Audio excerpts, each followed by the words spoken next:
Hi, so this is Kate, and this is how I dyed and restored my thrifted Jimmy Choos.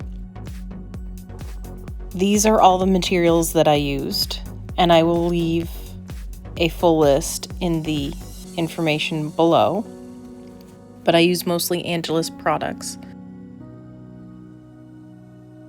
I got these shoes off of eBay, and when I bought them, they had been returned once, and I could see why, because when they were shipped to me, there was considerable damage to the sides and the soles of the shoe. Various scratches to the tan patent leather, and I knew I was going to have to dye it. So the first process was I used the deglazer to take the finish off of the shoe to get it ready for the dye.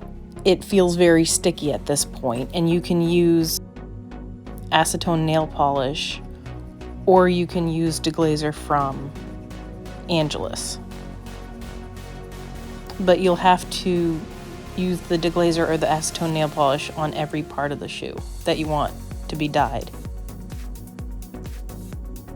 which is this next process. This is Angelus jet black leather dye. I'm doing it a little bit quickly and the dye is a little thick, but you want to spread the dye in small circles. This was probably the 4th or 5th time that I've dyed a pair of shoes like this. And it's good to coat the shoe, but you might want to use less dye than I did. I now use smaller amounts of dye so it's not as thick.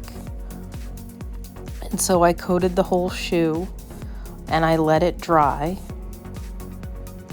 You can see that some of the dye has run down to the sole, and I wasn't worried about it because I knew I was going to clean the sole up and that I was going to have to put the rubberized bottom on. So if you don't need to do those things with your shoe, you might want to consider taping that part off with either a type of painter's tape or something that will keep the bottom and the leather part of the shoe safe from the dye.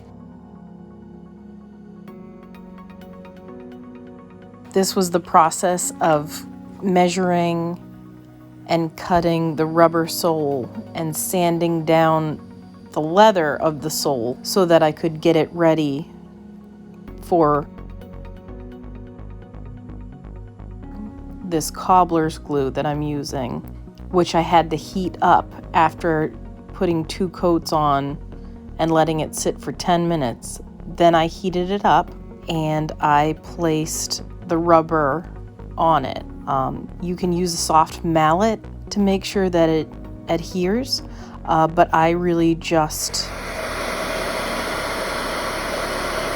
flattened it out. I used my hands, I used the table, and I actually wore the shoes a little bit to make sure that it adhered. Now I am not a cobbler, but I have taught myself these skills watching YouTube tutorials. This part you may need a second person unless you have a shoehorn. Once you put that rubber bottom on, it is very sticky and you can't really take it off. And you can see that I'm really just pressing my hand into it as much as possible to get the best adhesion between the rubber bottom and the leather sole. And I was a bit shaky because I was hungry, so please forgive how shaky I am in this video.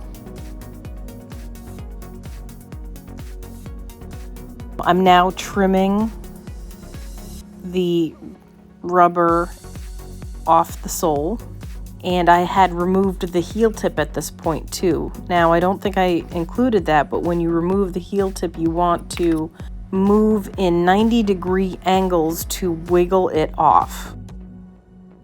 And then it's best if you use a soft hammer to put the new heel tip in. I'll be making a second video about that because that process can be tricky as well.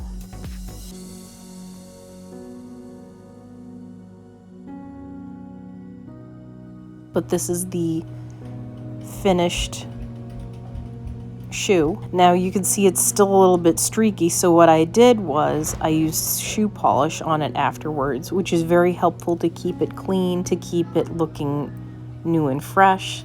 And honestly, the shoe looks so much better at this point. I did paint the bottom after cleaning it up, but it just looked wonderful.